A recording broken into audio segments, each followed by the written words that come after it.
Hello, hi guys! Magandang gabi sa inyo lahat. This is Chin from Masagana Channel, a faith healer, also mata reader. So ngayong gabing to, tingnan natin ang nagsasabihin sa inyo ng ating mga gabay. This is the 7 Archangels urgent message for the sign of Aquarius. So Aquarius, welcome to my channel. Ano kaya ang messages, advices sa spirit guides ang ating masasagap for today's video? Kanino naman kayang energy or kaganapan sa buhay mo ang ating masasagap? So guys, this reading is a general reading lamang, hindi lahat makaka-resonate. Kunin lamang pa makaka-relate sa inyo and comment down below kung kaninong energy ang ating nasagap. And of course, don't forget to like and subscribe my channel and hit notification bell for more videos update. Sa mga hindi pa po nakakapag-subscribe sa aking channel, please click your subscribe button dyan sa baba for all bell para updated kayo sa mga videos na i-upload natin every time in every moment. So guys, kumapit-kapit ka dahil ito na mensahe sa iyo ng ating mga gabay. So, Angel Spirit, let's give an information for the sign of Aquarius. Angel Spirit, ano kaya mensahe sa'yo ng ating mga gabay? There's the moon and of course the 10 of coin or 10 of pentacles. There's an unexpected moment about sa long-term success and long-term investment, no? Parang biglaan to, pang matagalan biglati, revelasyon. And of course, there's a 5 of wands. There's a lot of competitors, no? Or some of you may mana or may makukuha kang inheritance or something with the kumbaga may pera ka makukuha pero mayroong conflict, no? Kumbaga baka may hadlang or something ganon. And of course, there's a faith, no? Huwag ka nagtitiwala doon sa mga tao dyan sa paligid mo, no? There's a backstabbing, no? May sabotage dyan. And of course, the Page of Cups. Listen to your intuition. And of course, the Six of Swords. Kailangan mo makaalis sa sitwasyon kasi meron ditong bumahad lang, no? Makinig ka sa gut feeling mo. What is the Moon card? There's an 8 of Cups, letting go. Hayaan mo lang daw, ha? Wag ka mag-expect. Hayaan mo siyang dumaloy with the nature. What is the 10 of coin? Okay, there's an Ace of Cups. There's an offer, romantic or romance, no? Kumbaga, magkakaroon ka talaga ng long-term success and long-term investment in a long-term relationship. What is the 5 of Wands? There's an 8 of Wands. There's a messages coming in for you. Email, ganon. At the same time, there's an Ace of Wands. There's a new beginning and fresh start, no?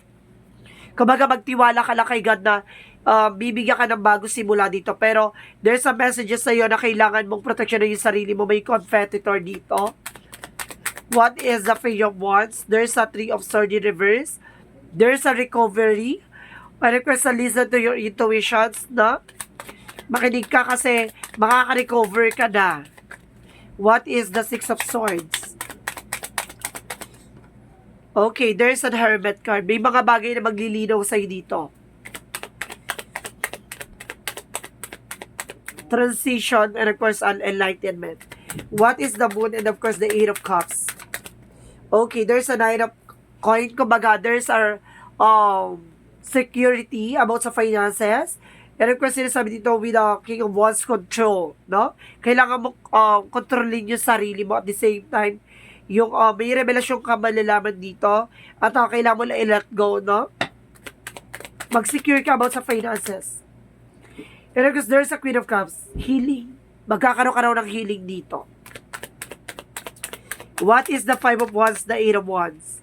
There's a 3 of Life. So, there is a possible na magkakaroon ka talaga dito ng parang family. Okay, thank you. Meron daw ditong conflict about sa family. Parang ano to parang may humakad lang dito. Don't you worry, there's a messages coming in for you. Kung ano to, inaharang yung ano to. Dati ka nagkaroon ng person na nagkaroon ka ng asawa na taga-ibang bansa na hinahadlangan yung inheritance or yung makukuha mong pera or may mana or something ganun. What is the fate? What is the fate of the Ace of Wands? There's a judgment. There's a wake-up call. What is the Page of Cups and of course the Three of Swords in reverse? So there's a Four of Wands. There's a celebration coming in for you. And of course the Nine of Coin. So ibig sabihin there's a potential for abundance. Magkakaroon ka ng blossoming abundance daw dito. Celebration. Wow. What is the Six of Swords and the Hermit card?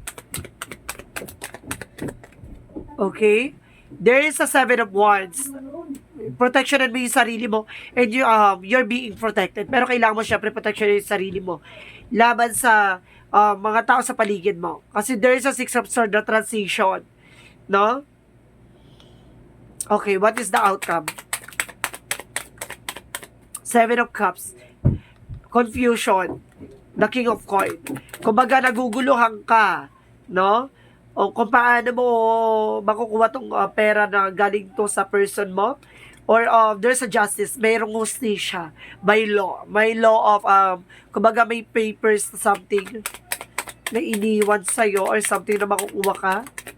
At the same time, there's, some of you, baka nagsisinungaling yung family ng person mo na namatay, kumbaga nagkaroon ng yuma or something na makukuha mo.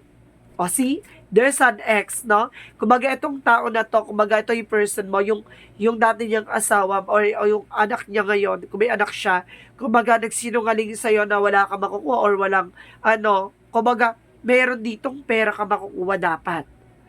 No? Pero tinatago sa'yo. So what is the Love Oracle card?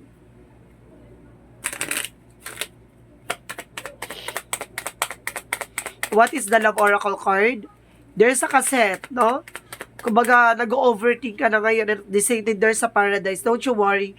Magkakaroon ka ng happiness and expansion dito. So, what is the Romance Angels?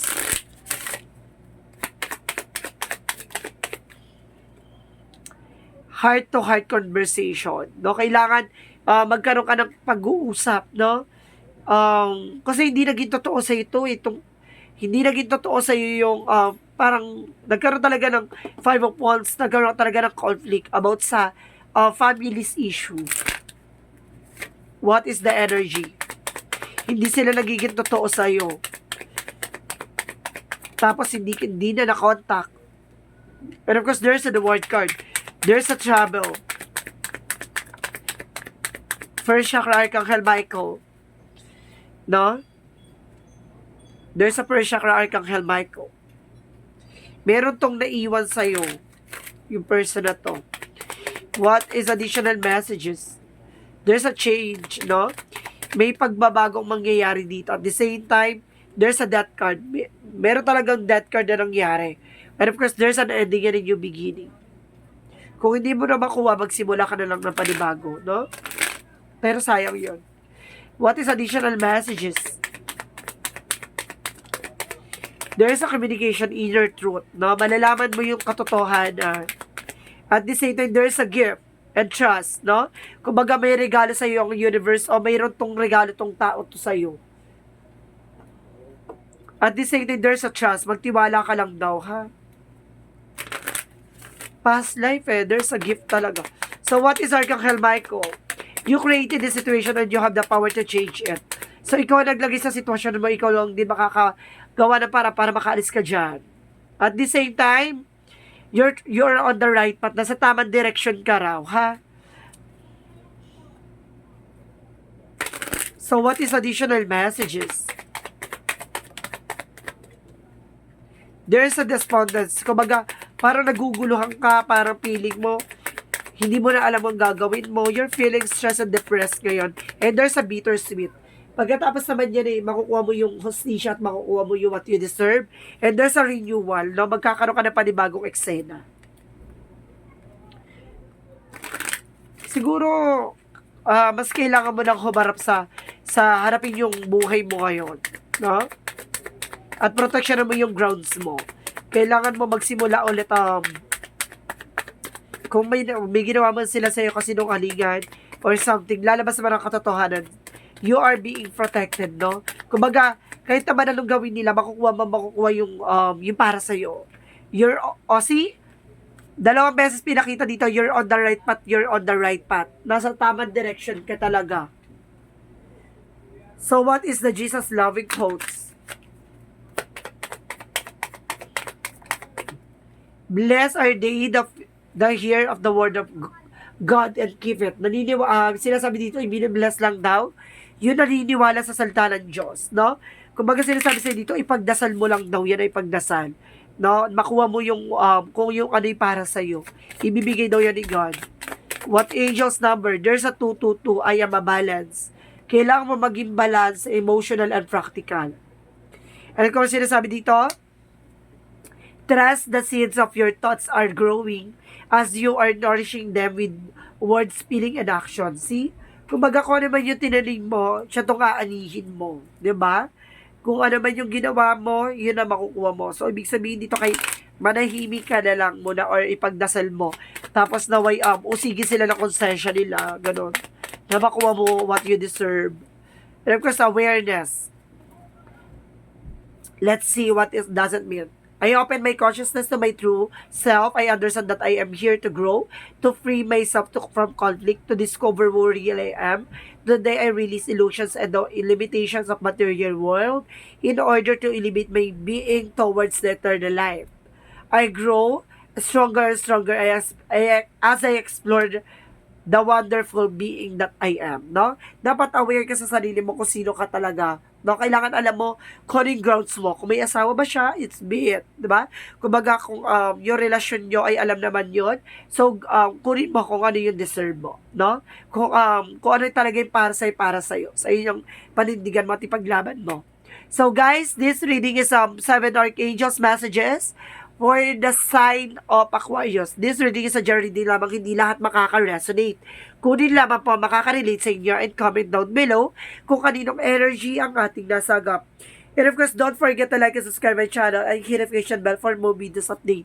Sa mga hindi pa po nakakapag-subscribe sa aking channel, please subscribe nyo na pa ang aking channel. And of course, comment down below your full name, birthday, and of course, location nyo kung asan man kayo ngayon. Para sa susunod na reading, baka kayo na or buhay mo lang ang masagap natin. Maraming salamat, guys. And see you in the next video. Bye-bye. And babush!